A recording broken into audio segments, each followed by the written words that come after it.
Hey incoming Bulldogs, my name is Stacey Keisler. I'm a current first year student and Housing Street team member here at UGA, and I'm so excited to welcome you back to First Year First Look.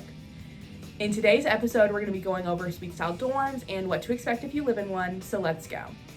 So on our website, you can find all of our undergraduate dorms under Explore Options and filtering to undergraduate. These are also open to first year students.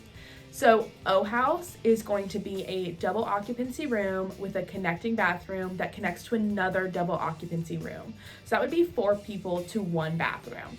This is a really popular choice. O House is a very popular residence hall, and the bathrooms are cleaned 1 time a week.